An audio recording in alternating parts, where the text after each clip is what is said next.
Hello students, आइए आज start करते हैं डीएनए रेप्लिकेशन के बारे में। आप क्लास 12th बायो पढ़ रहे हैं। Duplication of DNA molecule is known as replication. ठीक है, डीएनए मॉलिक्यूल्स से नए डीएनए मॉलिक्यूल तैयार होना रेप्लिकेशन कहलाता है।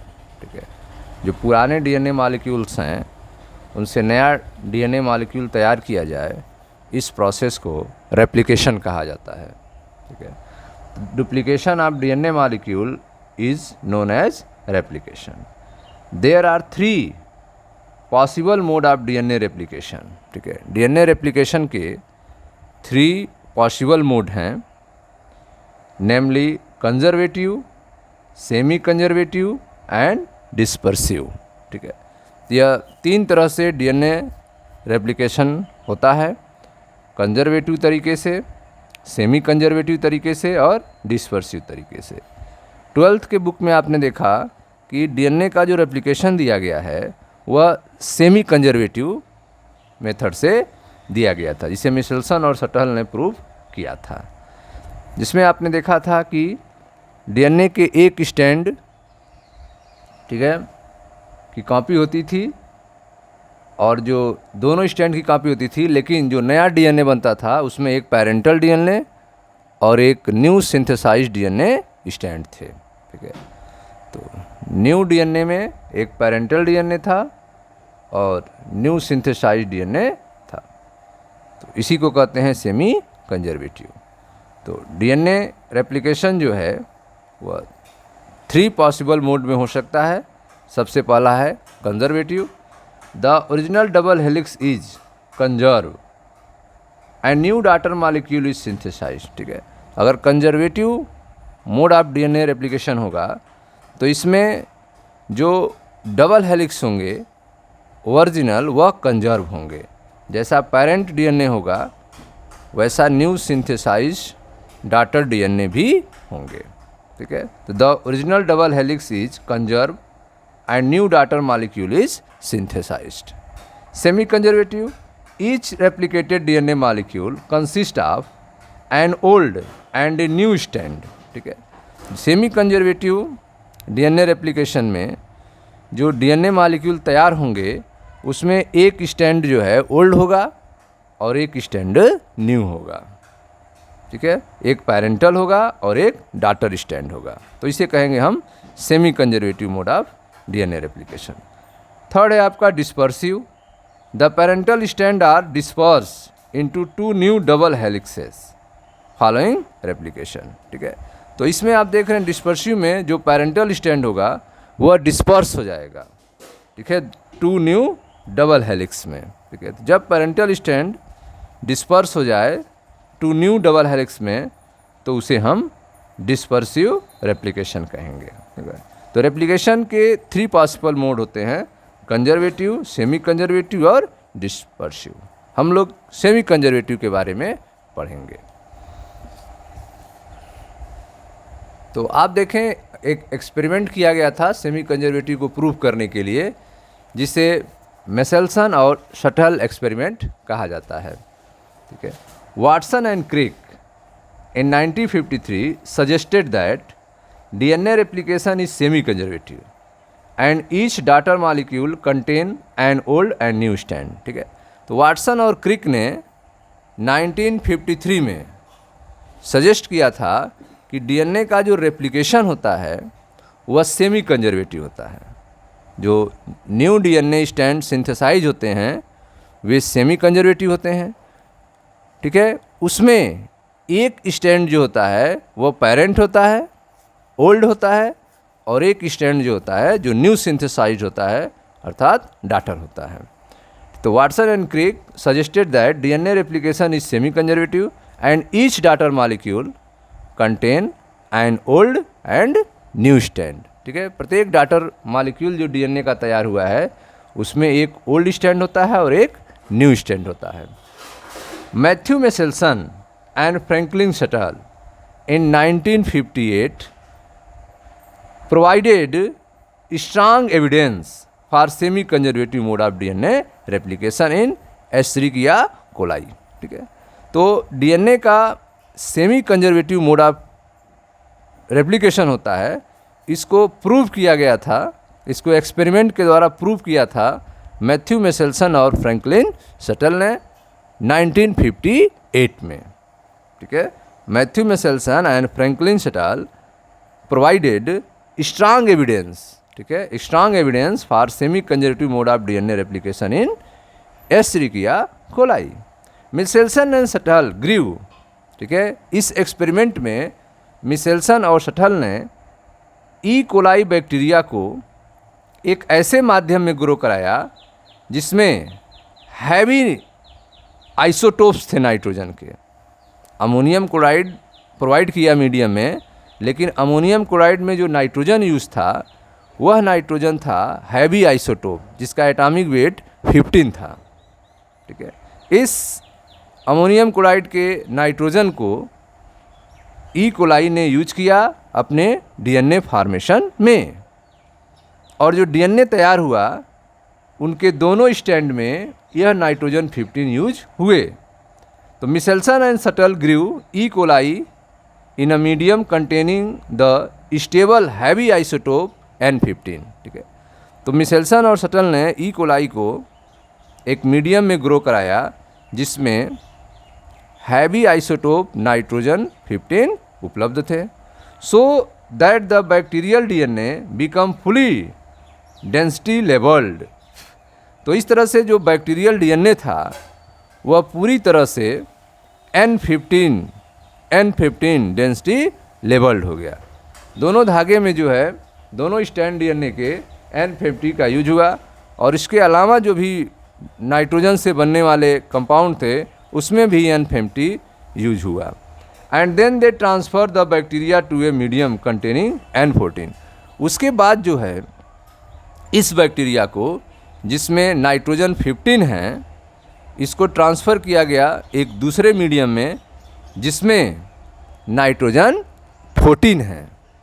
ठीक है, एक दूसरे मीडियम में ट्रांसफ़र किया गया ई कोलाई बैक्टीरिया को जिसमें नाइट्रोजन 14 है।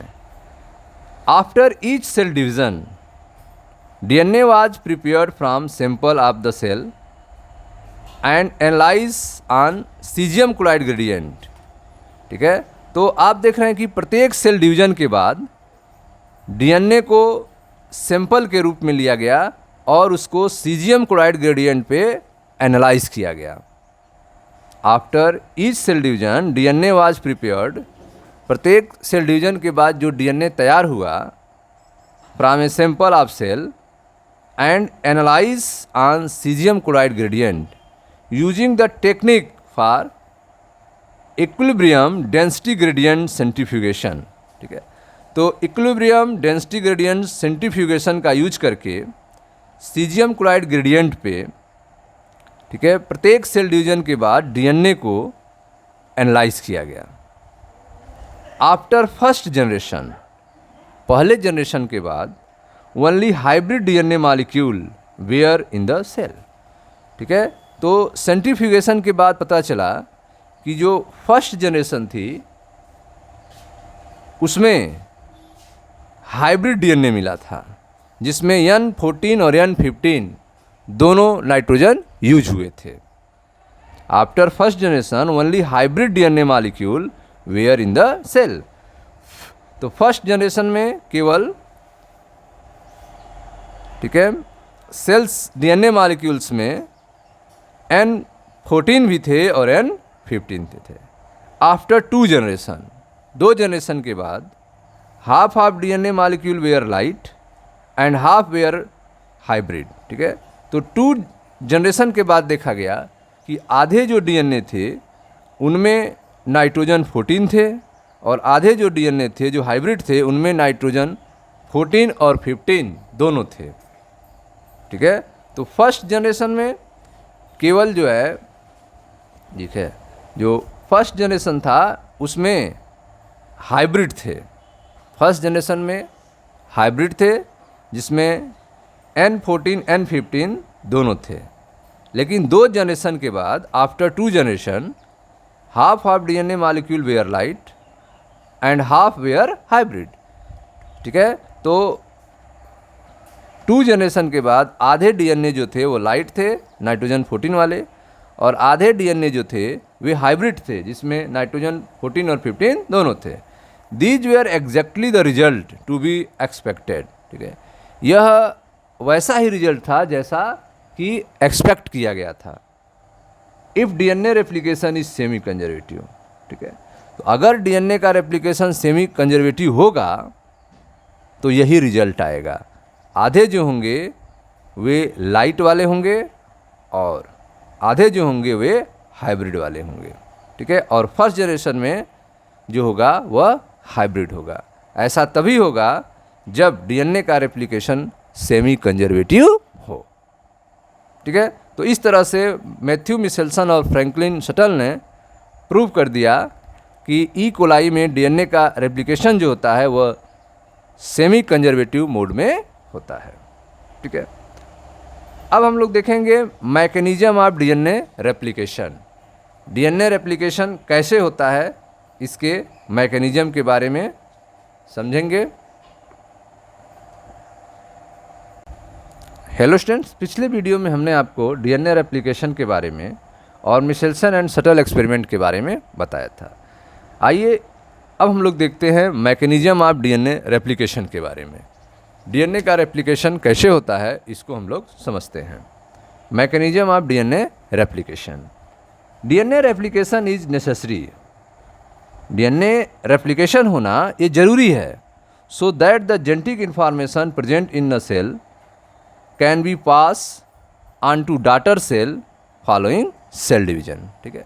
तो डीएनए का रेप्लिकेशन जो है नेसेसरी है ताकि जेनेटिक इंफॉर्मेशन जो है सेल के अंदर वह सेल डिवीजन के समय डॉटर सेल में पास हो सके। DNA replication is necessary so that the genetic information present in the cell can be pass on to daughter cell following cell division, ठीक है। तो जैसे जैसे सेल डिवीजन हो जेनेटिक इंफॉर्मेशन जो है वह डॉटर सेल में पास हो, इसलिए जो है डीएनए रेप्लिकेशन जरूरी होता है। The DNA is copy bye enzyme called DNA polymerase, ठीक है। तो डीएनए की जो एंजाइम कॉपी करता है उस एंजाइम को डीएनए पॉलीमरेजेस कहते हैं। The DNA is copy bye enzymes called DNA polymerases, ठीक है। तो डीएनए को कॉपी करने वाले एंजाइम को डीएनए पॉलीमरेजेस कहते हैं। Which act on single stand DNA synthesising, ठीक है, जो कि डीएनए के सिंगल स्टैंड पे काम करता है। जब डीएनए का सिंथेसाइजिंग होगा तो डीएनए के सिंगल स्टैंड पर डीएनए पॉलीमरेज वर्क करता है। A new strand complementary to the original strand, और जो न्यू स्टैंड तैयार होगा वह ओरिजिनल स्टैंड का कॉम्प्लीमेंट्री होगा, ठीक है। एग्जैक्ट कॉपी नहीं होगा, कॉम्प्लीमेंट्री होगा। कॉपी और कॉम्प्लीमेंट्री में डिफरेंस होता है, ठीक है। तो the DNA is copy bye enzyme called DNA polymerase which act on a single stand DNA synthesising, ठीक है। तो डीएनए सिंथेसाइज के समय यह सिंगल स्टैंड पे काम करेगा। A new strand complementary to the original strand, और जो न्यू स्टैंड तैयार होगा वह ओरिजिनल स्टैंड का कॉम्प्लीमेंट्री होगा। DNA synthesizing always occur in the 5 to 3 direction. DNA का जो सिंथेसाइजिंग है, डीएनए का जो फॉर्मेशन है वह हमेशा 5 to 3 डायरेक्शन में होता है। DNA synthesizing always occur in the 5 to 3 direction. The mechanism of DNA replication is very similar in most organism, ठीक है। तो डीएनए रेप्लिकेशन की जो मैकेनिज्म है वह वेरी सिमिलर है मोस्ट ऑर्गेनिज्म में। अधिकांश ऑर्गेनिज्म में यह सिमिलर होती है। Differences exist only with respect to enzyme and protein involve. जो उनमें डिफरेंसेस होता है वह एंजाइम के रिस्पेक्ट में और प्रोटीन के इन्वॉल्वमेंट के रिस्पेक्ट में ही होता है। Differences exist only with respect to the enzyme and protein involve, ठीक है। तो अब देखते हैं प्रोकैरियोट्स में। In prokaryotes such as E coli, two enzymes DNA polymerase second first and DNA polymerase third are responsible for DNA synthesis. ठीक है, तो पहले हम लोग प्रोकैरियोट्स में पढ़ेंगे। प्रोकैरियोट्स में ऑर्गेनिज्म लिया गया है ई कोलाई, और ई कोलाई में डीएनए फॉर्मेशन के लिए दो एंजाइम वर्क करते हैं जिनका नाम है DNA polymerase first and DNA polymerase third. तो इन प्रोकैरियोट्स, ठीक है, in prokaryotes such as E coli, two enzyme DNA polymerase first and DNA polymerase third are responsible for DNA synthesis. Eukaryotes की अगर बात की जाए, in eukaryotes DNA is replicated by 5 DNA polymerases. Eukaryotes में DNA का replication जो होता है उसमें 5 डीएनए पॉलीमरेज एंजाइम पार्टिसिपेट करते हैं। In eukaryotes DNA is replicated by 5 DNA polymerases, जिन्हें alpha, beta, gamma, delta, epsilon कहा जाता है। ठीक है, alpha, beta, gamma, delta, epsilon. Replication fork, जहाँ से रेप्लिकेशन स्टार्ट होता है, ठीक है, जहाँ से डीएनए खुलता है, ठीक है, उस पार्ट को रेप्लिकेशन फोर्क कहा जाता है। Replication fork is where the helix unwind, जहाँ से डीएनए हेलिक्स अनवाइंड होगा, जहाँ से डीएनए हेलिक्स खुलेगा। कहाँ से खुलेगा? जहाँ पे हाइड्रोजन बॉन्ड वीक होंगे। जहाँ पे रेप्लिकेशन फोर्क बनना होगा वहाँ पर हाइड्रोजन बॉन्ड थोड़े वीक होते हैं, वहीं से डीएनए अनवाइंड होता है। उस पॉइंट को रेप्लिकेशन फोर्क कहा जाता है। तो replication fork where the helix unwind and new DNA is synthesize is called the replication fork. ठीक है, तो वहाँ से डीएनए जो है अनवाइंड होता है और डीएनए की सिंथेसिस स्टार्ट होती है, जिसे रेप्लिकेशन फोर्क कहा जाता है। तो replication fork is where the helix unwinds. ठीक है, तो रेप्लिकेशन फोर्स वे जगह होते हैं जहाँ पे हेलिक्स अनवाइंड होता है and new DNA is synthesize is called the replication fork, और वहाँ से न्यू डीएनए जो है सिंथेसाइज होना स्टार्ट होता है और उसे ही रेप्लिकेशन फोर्क कहते हैं। At the replication fork a number of distinct event occur. ठीक है, तो जब रेप्लिकेशन फोर्क पे डीएनए सिंथेसाइज होना स्टार्ट होगा तो बहुत सारे इवेंट्स होते हैं। At the replication fork number of distinct event occur, वहाँ पे बहुत सारे वर्क होते हैं, इवेंट होते हैं। ठीक है, तो सबसे पहले हम लोग देखते हैं अनवाइंडिंग के बारे में। ठीक है, जहाँ पे रेप्लिकेशन फोर्क बनेगा, डीएनए के स्टैंड खुलेंगे, उसके बारे में। कहाँ खुलेंगे? अनवाइंडिंग। समझे ध्यान से। The old strand that make up the parent DNA molecule are unwound. ठीक है, तो जो ओल्ड स्टैंड होंगे वह आपके खुलेंगे।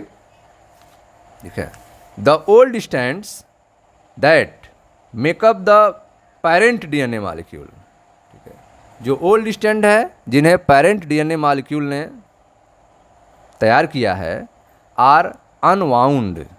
ठीक है, वह खुलेंगे। एंड अनजिप्ड। ठीक है, अनजिप्ड होंगे, जो बंद थे वे अब खुलेंगे। That is the weak hydrogen bond between the paired base are broken. ठीक है, जो बेस पेयर के बीच में वीक हाइड्रोजन बॉन्ड्स हैं वे टूटेंगे by the action of special enzyme called helicase. ठीक है, तो आप देख रहे हैं कि यहाँ पर एक स्पेशल एंजाइम है जिसे हेलिकेज कहते हैं। इस हेलिकेज की वजह से अनवाउंड किया जाएगा, अनजिप किया जाएगा ओल्ड स्टैंड को, जो कि पेरेंट डीएनए मॉलिक्यूल में है। तो the old strand that make up the parent DNA molecule are unwound and unzipped, the weak hydrogen bond between the pair base are broken by the action of special enzyme called helicase. ठीक है, helicase form a tight complex. Helicase जो है एक tight complex बनाएगा, किसके साथ? DNA primase के साथ। ठीक है, हेलिकेज जो है एक टाइट कॉम्प्लेक्स बनाता है डीएनए प्राइमेस के साथ, प्रोड्यूसिंग ए स्ट्रक्चर कॉल्ड प्रीमोसोम। ठीक है, इससे एक स्ट्रक्चर तैयार होता है जिसे कहते हैं प्रीमोसोम। देखिए ध्यान से, तो अभी आपने देखा कि अनवाइंड के लिए, अनजिप के लिए एक स्पेशल एंजाइम की ज़रूरत होती है जिसे कहते हैं हेलिकेज। ठीक है, यहाँ देखें डीएनए हेलिकेज है एंजाइम जो कि अनजिप्ड के लिए, अनवाइंड के लिए ज़रूरी होता है।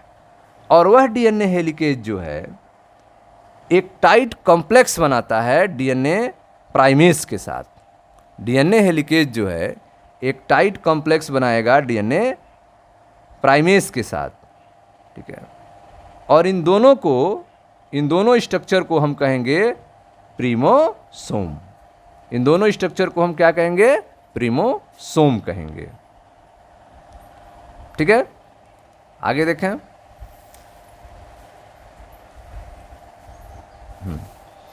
तो आपने देखा helicase form a tight complex with DNA primase producing a structure called primosome following separation of the strand. ठीक है, स्टैंड्स का जो है सेपरेशन होगा, अलगाव होगा single standard DNA binding protein. Single standard DNA binding protein attack to the DNA. DNA से attach हो जाएंगे SSB protein, single standard DNA binding protein. यह क्या होंगे? डीएनए से अटैच हो जाएंगे, जुड़ जाएंगे and prevent the double helix from reforming. ठीक है, और डीएनए हेलिक्स जो कि खुला हुआ है वह फिर से बाइंडिंग न हो जाए, उसको रोकने का काम करेंगे। एसएसबी प्रोटीन जो है खुले हुए डीएनए स्टैंड को अनवाइंडिंग हुए डीएनए स्टैंड को वाइंडिंग होने नहीं देंगे, उनको रोके रखेंगे। कौन? Single standard DNA binding protein.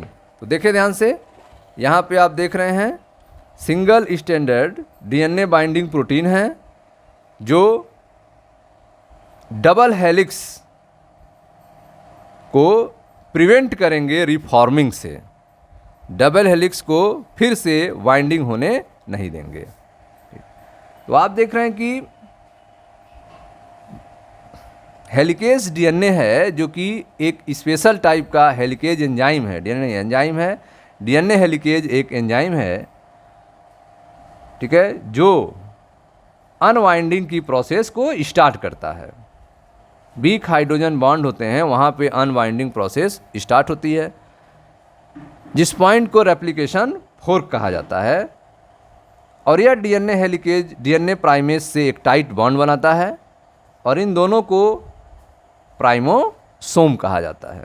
ठीक, अब यह जब डीएनए स्टैंड खुल जाते हैं तो यह फिर से रिफॉर्म न हो, खुले रहें, इसके लिए जो है single standard DNA binding protein होती है, जिन्हें हम एसएसबी प्रोटीन भी कहते हैं, जो कि डीएनए से अटैच हो जाती है, attach to the DNA and prevent the double helix from reforming.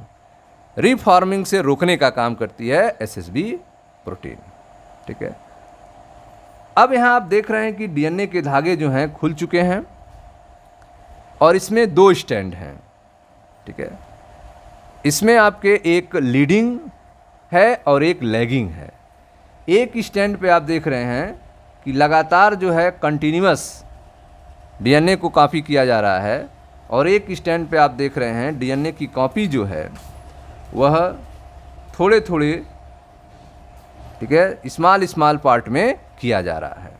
ठीक है, तो जहाँ पे कंटिन्यूअस कॉपी की जाती है उसको लीडिंग स्टैंड कहा जाता है और जहाँ पे छोटे छोटे पार्ट में कॉपी हो रही है उसे लैगिंग स्टैंड कहा जाता है। ठीक है, तो तो आप देख रहे हैं कि डीएनए में जो कॉपी हो रही है उसमें दो स्टैंड बन रहे हैं, एक लीडिंग स्टैंड और एक लैगिंग स्टैंड।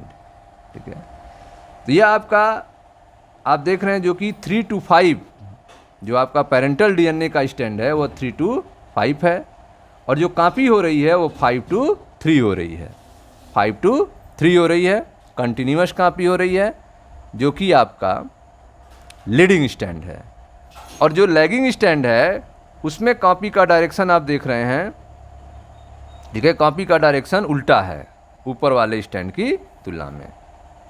पेरेंटल डीएनए का जो डायरेक्शन है वो 5 to 3 है, इसमें ऊपर वाले में 3 to 5 था, लेकिन नीचे वाले में आप देख रहे हैं 5 to 3 है। और जो सिंथेसाइज हो रहा है वह, ठीक है, 5 to 3 डायरेक्शन में सिंथेसाइज हो रहा है। ठीक, तो देखते हैं ध्यान से। तो दो स्टैंड हो गए आपके, एक हो गए आपके लीडिंग और एक हो गए lagging stand. Synthesis of DNA by DNA polymerase, ठीक है, डीएनए का सिंथेसिस जो है डीएनए पॉलीमरेज के द्वारा अकर ओनली इन 5 to 3 डायरेक्शन। ठीक है, वह केवल 5 to 3 डायरेक्शन में ही होता है। डीएनए का सिंथेसिस डीएनए पॉलीमरेज के द्वारा 5 to 3 डायरेक्शन में ही होता है। ठीक है, the stand of double helix run in opposite direction. Double helix के जो स्टैंड होते हैं वे अपोजिट डायरेक्शन में रन करते हैं। One stand run 5 to 3 and other is 3 to 5। एक स्टैंड जो है वह 5 to 3 डायरेक्शन में रन करता है और दूसरा स्टैंड जो है 3 to 5 डायरेक्शन में रन करता है। और आप देख रहे हैं कि डीएनए का जो सिंथेसिस है जो कि डीएनए पॉलीमरेज एंजाइम करता है वह केवल 5 to 3 डायरेक्शन में ही वर्क करता है। और डीएनए का डबल हेलिक्स जो है उसका जो स्टैंड है वह अपोजिट डायरेक्शन में होते हैं। एक स्टैंड 5 to 3 होता है और दूसरा 3 to 5 होता है। और जो सिंथेसिस प्रोसेस के लिए जो एंजाइम है पॉलीमरेज वो केवल एक ही डायरेक्शन में कर रहा है, 5 to 3। One strand called the leading strand, एक स्टैंड को लीडिंग स्टैंड कहते हैं। Is copy in the same direction as the unwinding helix and so can be synthesize continuously. ठीक है, तो एक स्टैंड जिसको लीडिंग स्टैंड कहते हैं इसकी कॉपी जो है सेम डायरेक्शन में होती है, जैसे वह अनवाइंडिंग हेलिक्स के रूप में खुला था उसी डायरेक्शन में कॉपी स्टार्ट हो जाती है। And so can be synthesize continuously, और यहाँ पे सिंथेसाइज जो है डीएनए का लगातार होता रहता है, कंटिन्यूअस होता रहता है। The other strand known as lagging strand, जबकि दूसरे स्टैंड जो है उसे लैगिंग स्टैंड कहते हैं। Is synthesized in the opposite direction, यहाँ पे जो सिंथेसाइज होता है वो अपोजिट डायरेक्शन में होता है। एंड मस्ट बी कॉपी डिसकंटिन्यूअसली, और यहाँ पे कॉपी जो है डिसकंटिन्यूअस होता है, लगातार नहीं होता है, छोटे छोटे पार्ट में होता है। रिजल्टिंग इन ओकाजाकी फ्रेगमेंट, जिससे जो है ओकाजाकी फ्रेगमेंट तैयार होते हैं। ठीक है, तो एक डायरेक्शन में आप देख रहे हैं डीएनए स्टैंड के जो कि 5 to 3 डायरेक्शन है, वहाँ पे कंटिन्यूअस कॉपी हो रही है जो डीएनए पॉलीमरेज के द्वारा किया जा रहा है। और एक दूसरा स्टैंड है जिसमें कॉपी जो है अपोजिट डायरेक्शन में हो रहा है और यह डिसकंटिन्यूअस हो रहा है। डिसकंटिन्यूअस होने से जो फ्रेगमेंट तैयार हो रहे हैं उन्हें ओकाजाकी फ्रेगमेंट कहा जाता है। इस ओकाजाकी फ्रेगमेंट की डिस्कवरी जो है रेजी ओकाजाकी ने 1968 में किया था, उन्हीं के नेम पर इसको ओकाजाकी फ्रेगमेंट कहा जाता है। तो देखें फिगर में, तो आप देख रहे हैं कि एक जो स्टैंड है उस पर कंटिन्यूअस कॉपी हो रही है 5 to 3 डायरेक्शन में। ठीक है, डीएनए पॉलीमरेज 3 के द्वारा। तो डीएनए पॉलीमरेज 3 जो है वह कंटिन्यूअस कॉपिंग कर रहा है एक स्टैंड का, जिसे हम लीडिंग स्टैंड कहते हैं, जबकि दूसरे स्टैंड पे आप देख रहे हैं अपोजिट डायरेक्शन में, इसका डायरेक्शन इधर है लेकिन इसका डायरेक्शन इधर है, 5 to 3 डायरेक्शन में, अपोजिट डायरेक्शन में, यह 5 to 3 डायरेक्शन और यह पेरेंटल डीएनए का डायरेक्शन 3 to 5 जो बन रहा है वो 5 to 3 डायरेक्शन में, और यहाँ पे आप देख रहे हैं पेरेंटल डीएनए 5 to 3 और जो बन रहा है वो भी 5 to 3। और इन दोनों की अगर तुलना किया जाए, जो न्यू फॉर्मेशन हो रहे हैं, डीएनए कॉपी हो रहे हैं, इसका डायरेक्शन है 5 to 3 लेकिन इसका डायरेक्शन है 3 to, इसका भी डायरेक्शन है 5 to 3, ठीक है। तो अपोजिट डायरेक्शन किसके कंपेयर में, ठीक है, पेरेंट डीएनए स्टैंड के कंपेयर में, ठीक। तो आप देख रहे हैं कि और यह जो फॉर्मेशन हो रहा है वो छोटे छोटे टुकड़ों के रूप में हो रहा है, इसी को कहते हैं ओकाजाकी फ्रेगमेंट, ओकाजाकी फ्रेगमेंट, ठीक है। और इसमें आप देख रहे हैं कि यहाँ पर भी डीएनए पॉलीमरेज थर्ड पार्टिसिपेट किया हुआ है, डीएनए पॉलीमरेज थर्ड पार्टिसिपेट किया हुआ है, डीएनए पॉलीमरेज फर्स्ट भी है, डीएनए पॉलीमरेज फर्स्ट है, रिमूविंग आरएनए प्राइमर, ठीक है। यह बीच बीच में जो आरएनए प्राइमर आ जा रहे हैं इनको हटाने का काम कर रहा है। डीएनए पॉलीमरेज फर्स्ट जो है वह आरएनए प्राइमर को रिमूव करके गैप को भरने का काम कर रहा है, आपस में जोड़ने का काम कर रहा है। आगे आप देख रहे हैं एक डीएनए लाइगेज भी है। डीएनए लाइगेज जो है वह इन फ्रेगमेंट्स को जोड़ने का काम करेगा, ऐड करने का काम करेगा। तो डीएनए लाइगेज जो है, ये जो ओकाजाकी फ्रेगमेंट हैं, इनको आपस में ऐड कर देगा जिससे कि कॉपी जो होगी वह कंटिन्यूअस हो जाएगी, ठीक है। तो जो फॉर्मेशन हो रहा है वो डिसकंटिन्यूअस हो रहा है, जिसे ओकाजाकी फ्रेगमेंट कर रहे हैं। बीच बीच में आप देख रहे हैं गैप है, ठीक है, जो कि आरएनए प्राइमर उस गैप को भरने का काम कर रहा है, हटाने का काम कर रहा है DNA primase first, removing RNA primer and filling gap. आइए देखते हैं प्राइमिंग के बारे में। Priming, DNA polymerases require a short double standard region to initiate, ठीक है। डीएनए पॉलीमरेजेस जो हैं इनको ज़रूरत है शॉर्ट डबल स्टैंडर्ड रीजन की, ठीक है, शॉर्ट डबल स्टैंडर्ड रीजन की टू इनिशिएट, ताकि वो स्टार्ट कर सकें आर प्राइम डीएनए सिंथेसिस, या प्राइम डीएनए सिंथेसिस हो सके। This is produced by an RNA polymerase called primase, ठीक है। इसे तैयार करता है आरएनए पॉलीमरेज, जिसे हम केवल प्राइमेज भी कहते हैं, ठीक है। Which is able to initiate synthesis on single stand DNA, जिसमें यह क्षमता होती है कि वह सिंगल स्टैंडर्ड डीएनए में सिंथेसिस को स्टार्ट कर सके। सिंगल स्टैंडर्ड डीएनए में सिंथेसिस को स्टार्ट कर देगा कौन, प्राइमेज, ठीक है। तो DNA polymerase require, DNA polymerase को ज़रूरत है a short double standard region to initiate, एक शॉर्ट डबल स्टैंडर्ड रीजन की इनिशिएट करने के लिए, या फिर प्राइम डीएनए सिंथेसिस के लिए, प्राइम डीएनए सिंथेसिस के लिए। This is produced by RNA polymerase, इसको तैयार कौन करता है, आरएनए पॉलीमरेज करता है, कॉल्ड प्राइमेज, जिसे प्राइमेज कहा जाता है। Which is able to initiate synthesis on single standard DNA, जिसमें यह क्षमता होती है कि वह सिंगल स्टैंड डीएनए पर सिंथेसिस को स्टार्ट कर देता है। The primase synthesise a short RNA primer, primase जो है वह शॉर्ट आरएनए प्राइमर तैयार करता है। Primase synthesises a short RNA primer sequence on the DNA template creating a short double standard region, ठीक है। तो यह जो आपका प्राइमेज है वह सिंथेसाइज करता है शॉर्ट आरएनए प्राइमर सीक्वेंस का ऑन द डीएनए टेम्पलेट, कहाँ पे, डीएनए टेम्पलेट पे, creating a short double standard region. ठीक है, जहाँ पे 60 डबल स्टैंडर्ड रीजन तैयार होता है।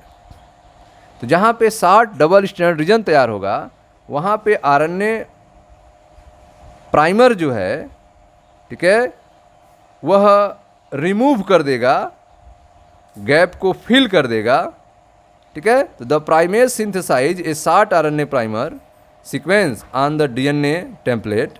प्राइमेज जो है वह डीएनए टेम्पलेट पे 60 आरएनए प्राइमर का सीक्वेंस तैयार करता है जो create a 60 double standard region, ठीक है, जो 60 डबल स्टैंडर्ड रीजन पे क्रिएट होता है।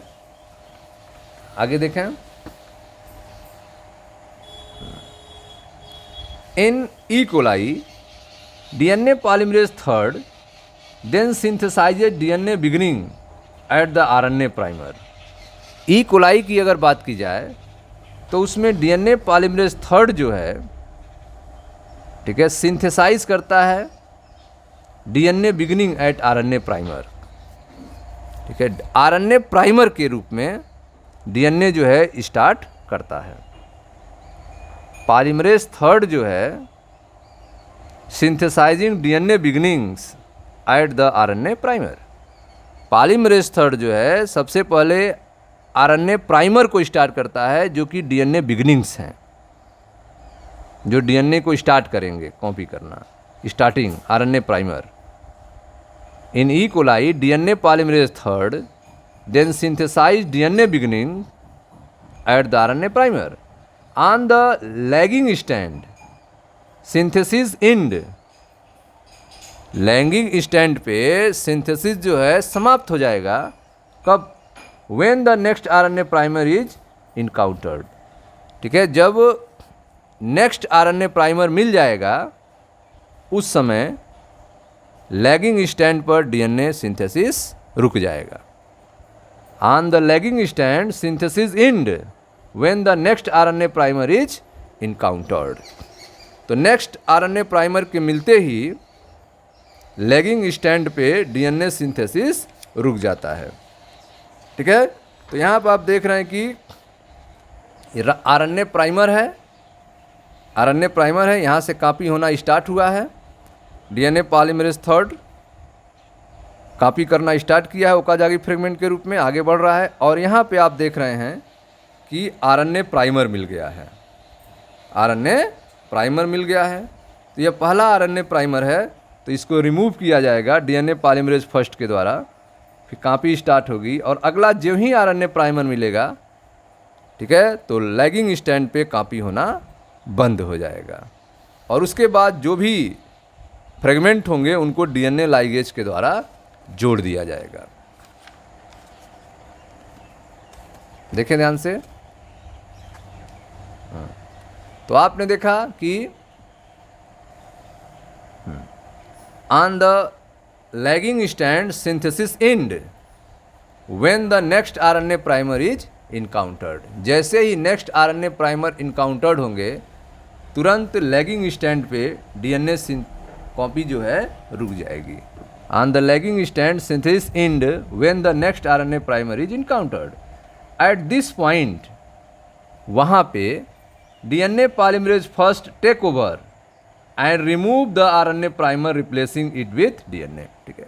वहाँ पर डीएनए पॉलीमरेज फर्स्ट क्या करेगा, आरएनए प्राइमर को हटा देगा, गैप को फिल करेगा, खाली जगह से आरएनए प्राइमर को हटा देगा, किसके साथ? डीएनए के साथ, it with DNA.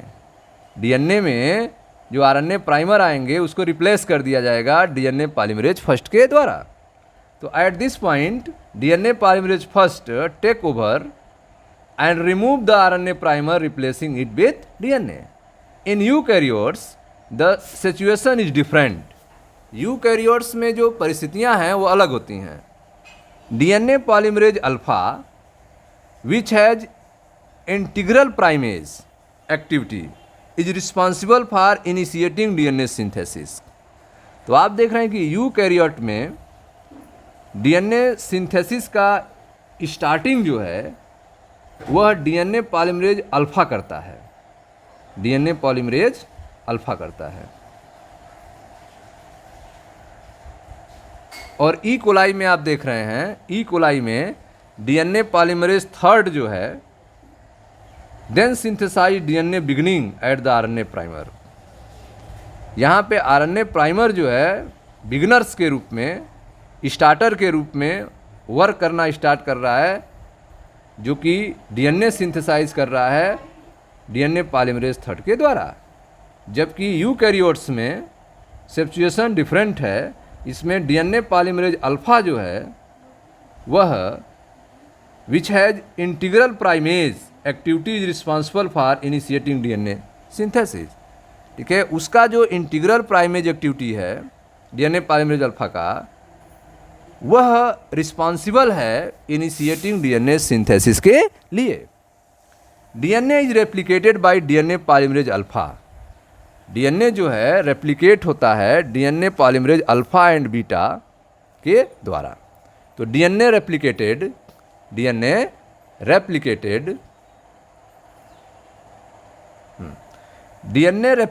Bye DNA polymerase alpha and beta with alpha synthesizing the lagging strand।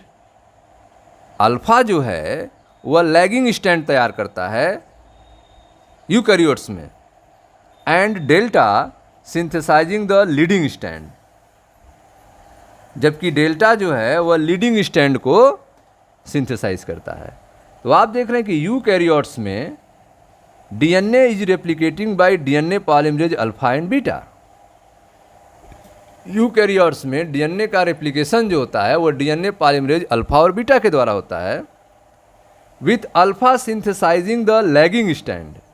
Alpha जो है वह लैगिंग स्टैंड को सिंथेसाइज करता है, and delta synthesizing the leading strand. Delta जो है लीडिंग स्टैंड को सिंथेसाइज करता है। The other polymerases have ancillary roles. जो दूसरे पॉलीमरेज होते हैं उनका भी रोल होता है। The other polymerases have ancillary role. DNA polymerase epsilon is involve in DNA repair. डीएनए रिपेयर में डीएनए पॉलीमरेज एप्सिलॉन का यूज हो रहा है, and DNA polymerase gamma replicates mitochondrial DNA. ठीक है, तो डीएनए पॉलीमरेज गामा जो है वह माइटोकॉन्ड्रियल डीएनए को रेप्लिकेट कर रहा है। तो the other polymerase have ancillary roles. जो दूसरे पॉलीमरेज हैं उनका भी रोल है। DNA polymerase epsilon is involve in DNA repair. DNA polymerase epsilon जो है वह डीएनए रिपेयर में इन्वॉल्व हो रहा है, and DNA polymerase gamma replicates mitochondrial DNA. यह माइटोकॉन्ड्रियल डीएनए को रेप्लिकेट करता है। ठीक, अब आते हैं ज्वाइनिंग की बात। जो लैगिंग स्टैंड पे फ्रेगमेंट तैयार होते हैं उनको ज्वाइन किया जाता है, आपस में जोड़ा जाता है। तो the final step required to complete synthesis of the lagging stand is of the Okazaki fragment to be join together. ठीक है, तो जो फाइनल स्टेप होता है लैगिंग स्टैंड पे, ओकाजाकी फ्रेगमेंट को एक साथ जोड़ा जाता है, एक एक के बाद जोड़ा जाता है by फास्फोडाइएस्टर bond which is carried out by A DNA ligase, जो कि डीएनए लाइगेज एंजाइम के द्वारा कैरी किया जाता है। ठीक है, तो the final step required to complete synthesis of lagging stand is for Okazaki fragment to be joined together by phosphodiester bond which is carried out by a DNA ligase। ठीक है स्टूडेंट्स, अब हम लोग देखेंगे DNA replication in prokaryotes. Prokaryotes में DNA replication कैसे होता है, फिर यूकैरियोट्स में देखेंगे। तो पहले प्रोकैरियोट्स में देखते हैं। Circular bacterial DNA molecule and linear eukaryotic chromosome are replicated differently. Prokaryotes में डीएनए रेप्लिकेशन की अगर बात की जाए तो उसमें जो डीएनए है वह सर्कुलर बैक्टीरियल डीएनए है। तो circular bacterial DNA molecule and linear DNA molecule जो कि यूकैरियोट में पाया जाता है, eukaryotic chromosome are replicated differently. दोनों में अलग अलग तरह से रेप्लिकेशन होता है। यूकैरियोटिक क्रोमोसोम जो कि लीनियर है, उनका जो रेप्लिकेशन है वो अलग होता है, और सर्कुलर बैक्टीरियल डीएनए मॉलिक्यूल जो है उसका रेप्लिकेशन अलग होता है। तो circular bacterial DNA molecule and linear eukaryotic chromosome are replicated differently. Circular DNA molecule are replicated from a single origin. Circular DNA molecules जो कि बैक्टीरिया में है, वह सिंगल ऑरिजिन से रेप्लिकेट स्टार्ट होता है। Circular DNA molecule are replicated from a single origin from which two replication fork progress in opposite direction. ठीक है, इसमें जो है दो रेप्लिकेशन फोर्क अपोजिट डायरेक्शन में प्रोग्रेस होते हैं, resulting in an intermediate form. और इसका रिजल्ट होता है कि एक इंटरमीडिएट बनता है थीटा।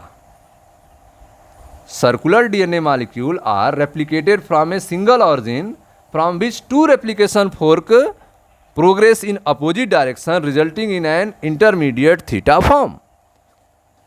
तो आप देख रहे हैं कि बैक्टीरियल डीएनए जो कि सर्कुलर होता है, उसमें रेप्लिकेशन जो है सिंगल ऑरिजिन से स्टार्ट होता है, और यह अपोजिट डायरेक्शन में टू रेप्लिकेशन फोर्क के रूप में प्रोग्रेस होता है, और जिसके परिणाम स्वरूप इंटरमीडिएट थीटा बनता है। Replication fork progress in both direction eventually meeting and merging. ठीक है, तो रेप्लिकेशन फोर्क जो है वह दोनों डायरेक्शन में होते हैं, meeting and merging. Replication fork progress in both direction eventually meeting and merging. Unwinding of A double helix produces super coiling of circular DNA molecule which is removed by topoisomerase first. ठीक है, तो double helix का जो unwinding है, super coiling है circular DNA का, ठीक है, उसके लिए मॉलिक्यूल की ज़रूरत है जो रिमूव करता है, उसे कहते हैं topoisomerase first. Topoisomerase first. Unwinding of double helix produces super coiling of circular DNA molecule. ठीक है, जो double helix super coiling circular DNA molecule हैं, उनको अनवाइंडिंग करना है, उनको खोलना है, which is removed by topoisomerase first, जो कि टोपोआइसोमरेज फर्स्ट के द्वारा रिमूव किया जाता है। Unwinding of double helix produces super coiling of circular DNA molecule which is removed by topoisomerase first. Replication of circular DNA produces interlock daughter molecule. जो circular DNA का replication हो रहा है उसको इंटरलॉक किया जाएगा डॉटर मॉलिक्यूल के द्वारा। Replication of circular DNA produces interlock daughter molecule which are separated by topoisomerase second, जो कि टोपोआइसोमरेज सेकेंड के द्वारा अलग होंगे, सेपरेट होंगे। तो replication of circular DNA produce interlock daughter molecule which are separate by topoisomerase second. ठीक है, तो ये था आपका डीएनए रेप्लिकेशन इन प्रोकैरियोट। अब हम लोग देखेंगे डीएनए रेप्लिकेशन इन यूकैरियोट्स के बारे में। यूकैरियोट्स में डीएनए का रेप्लिकेशन कैसे होता है, इसको हम लोग समझेंगे। तो आइए समझते हैं DNA replication in eukaryotes. Cell division in eukaryote occur as a series of phase known as the cell cycle. यूकैरियोट्स में सेल डिवीजन जो होता है वह कई फेज में होता है, सीरीज ऑफ फेज में होता है, जिसको हम सेल साइकिल के नाम से जानते हैं। तो cell division in eukaryote occur as a series of phases known as cell cycle. DNA replication takes place during S phase of interphase of cell cycle. DNA replication जो होता है वह सेल साइकिल के एस फेज में होता है। DNA replication takes place during S phase of interphase of cell cycle. तो cell cycle के इंटरफेज में जो कि एस फेज कहलाता है, उस स्टेज में डीएनए का रेप्लिकेशन होता है। Semi conservative mode of replication of eukaryotic chromosome was presented in 1957 by Herbert Taylor, Philip Woods and Walter Hughes. ठीक है, तो आप देख रहे हैं कि यूकैरियोटिक क्रोमोसोम में जो रेप्लिकेशन होगा वह सेमी कंजर्वेटिव मोड में होता है। Semi conservative mode of replication of eukaryotic chromosome was presented by 1957 by Herbert Taylor, Philip Wood and Walter ह्यूगेंस, who experimented with root tip of the broad bean Vicia faba। तो आप देख रहे हैं कि Vicia faba के root tip पर उन्होंने एक्सपेरिमेंट किया था। किसने? हर्बर्ट टेलर, फिलिप वुड और वाल्टर ह्यूगेंस ने। इन्होंने बताया कि यूकैरियोटिक क्रोमोसोम में जो रेप्लिकेशन होता है वो सेमी कंजर्वेटिव मोड में होता है। Labelled with DNA with S thymidine. ठीक है, उन्होंने डीएनए को लेबल किया एस थाइमिडीन और radioactive precursor of DNA and performing autoradiography. ठीक है, तो इसके लिए उन्होंने डीएनए को लेबल करने के लिए एस थाइमिडीन का यूज किया। डीएनए को देखने के लिए उन्होंने एस थाइमिडीन का यूज किया, जो कि एक रेडियो एक्टिव प्रिकर्सर है डीएनए का, और ऑटो रेडियोग्राफिक प्रोसेस के द्वारा इसको परफॉर्म किया गया था। तो semi conservative mode of replication in eukaryotic chromosome was presented in 1957 by Herbert Taylor, Philip Wood and Walter ह्यूगेंस, who experimented with the root tip of the broad bean Vicia faba, labeled with DNA with 3S thymidine, a radioactive precursor of DNA, and performing auto radiography. Due to the extreme length of eukaryotic chromosome, eukaryotic chromosome की लंबाई जो है बड़ी होती है, DNA replication must be initiated at multiple origin. DNA का replication जो है वह कई जगहों से स्टार्ट होता है, multiple origin, and this ensure that the process is completed with in a reasonable time span. और इससे जो है एक निश्चित समय में, एक रीजनेबल टाइम स्पान में इसको कंप्लीट होना भी जरूरी है। तो आप देख रहे हैं कि यूकैरियोटिक क्रोमोसोम की लंबाई जो है काफ़ी लंबी होती है, इसलिए इसको एक साथ पूरा खोल के कॉपी नहीं किया जा सकता है, क्योंकि इसके लिए बहुत ज़्यादा एनर्जी की ज़रूरत होगी।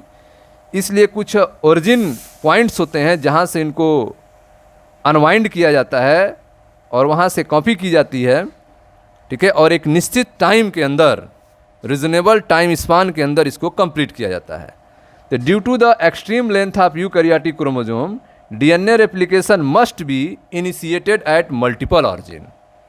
डीएनए का जो रेप्लिकेशन है वह ज़रूरी है कि अलग अलग मल्टीपल ऑरिजिन पे स्टार्ट हों, एंड दिस इंश्योर, और इससे यह निश्चित हो सके that the process of completed with a reasonable time span, और एक निश्चित समय में यह समाप्त हो सके।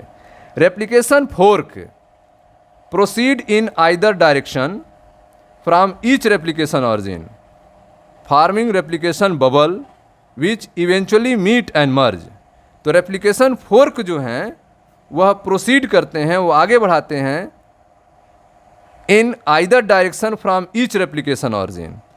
ठीक है, या तो प्रत्येक रेप्लिकेशन ऑरिजिन के डायरेक्शन में फॉर्म करेंगे replication bubble which eventually meet and merge, जो वास्तव में उसको मीट कराएगा और मर्ज कराएगा। कौन? Replication bubble. ठीक है, तो replication fork proceed in either direction from each replication origin, forming replication bubble which eventually meet and merge. आगे देखें, DNA replicated DNA replicated from a single origin is called replicon. ठीक है, तो DNA जो replicated है अगर वह single origin से रेप्लिकेट हो रहा है तो इसे क्या कहेंगे? रेप्लिकॉन कहेंगे। DNA replicated from a single origin is called a replicon. ठीक है, डीएनए सिंगल ऑरिजिन से रेप्लिकेट हो रहा है तो इसे हम रेप्लिकॉन कहेंगे। और टिपिकल मैमेलियन सेल हैज, एक साधारण मैमेलियन सेल की अगर बात की जाए तो उसमें 50 से 1 लाख रेप्लिकॉन्स होते हैं। A typical mammalian cell has 50 to 1 lakh replicons, जहां से डीएनए जो है रेप्लिकेट होता है। DNA replicated from a single origin is called replicon. और typical mammalian cell has 50 to 1 lakh replicons, each of which replicons 40 to 200 kb of DNA. प्रत्येक replicons जो होते हैं उनके पास 40 से लेके 200 kb डीएनए होते हैं। तो a typical mammalian cell has 50 to 1 lakh replicons, each of which replicates, इसमें से प्रत्येक जो हैं रेप्लिकेट्स करते हैं 40 to 200 kb of DNA. Not at all DNA is replicated at one time, एक समय में सभी डीएनए रेप्लिकेट नहीं होते हैं। Not at all DNA is replicate at once, cluster of about 50 replicons initiate simultaneously at a definite point during S phase. तो आप देख रहे हैं कि 50 रेप्लिकॉन्स के क्लस्टर्स जो हैं इनिशिएट साइमल्टेनियसली, इनको स्टार्ट किया जाता है एक के बाद एक। कुछ डिफाइंड पॉइंट होते हैं, कुछ निश्चित पॉइंट होते हैं ड्यूरिंग एस फेज के दौरान। तो सेल डिवीजन के एस फेज के दौरान 50 रेप्लिकॉन्स के क्लस्टर को इनिशिएट किया जाएगा साइमल्टेनियसली। ठीक है, तो cluster of about 50 replicons initiate simultaneously at a defined point during S phase. Area containing transcriptionally active gene are replicated first with nanoactive, non-active region replicated later. तो सबसे पहले जो ट्रांसक्रिप्शन होगा वह एक्टिव जीन का होगा। सबसे पहले जो कॉपी होगा वह एक्टिव रेप्लिकेटेड पॉइंट का होगा, उसके बाद जो है नॉन एक्टिव रीजन का होगा बाद में। तो area containing transcriptionally active genes are replicated first, तो सबसे पहले रेप्लिकेट किया जाएगा जहाँ पे एक्टिव जीन्स होंगे, with non active gene replicate later, और जो नॉन एक्टिव जीन्स हैं उनको बाद में रेप्लिकेट किया जाएगा। तो area containing transcriptionally active gene are replicated first with non-active region replicated later. Special strategy are required to replicate the end of chromosome. ठीक है, तो जब क्रोमोजोम की समाप्ति होगी, एंड ऑफ क्रोमोजोम होगा, तो वहाँ पे स्पेशल स्ट्रेटजी की ज़रूरत होती है। Special strategy are required to replicate the end of chromosome. Chromosome के एंड पे स्पेशल स्ट्रेटजी की ज़रूरत होती है। Telomerase adds non coding sequence. Telomerase जो है वह नॉन कोडिंग सीक्वेंस को जोड़ने का काम करता है, that allow replication of chromosome and. ठीक है, जिसको अलाउ किया जाता है रेप्लिकेशन के लिए जब क्रोमोजोम एंड्स होगा, जब क्रोमोजोम की समाप्ति होगी। तो telomeres add non coding sequence, telomerase जो है नॉन कोडिंग सीक्वेंस को ऐड करेगा, that allow replicate of chromosome and. ठीक है, जब क्रोमोजोम एंड्स होंगे तब। ठीक है, तो इस तरह से आपने डीएनए रेप्लिकेशन देखा यूकैरियोट्स में, डीएनए रेप्लिकेशन देखा प्रोकैरियोट्स में। ठीक है, यहाँ पर न्यूक्लिक एसिड के बारे में, इन विट्रो सिंथेसिस के बारे में बताया गया है।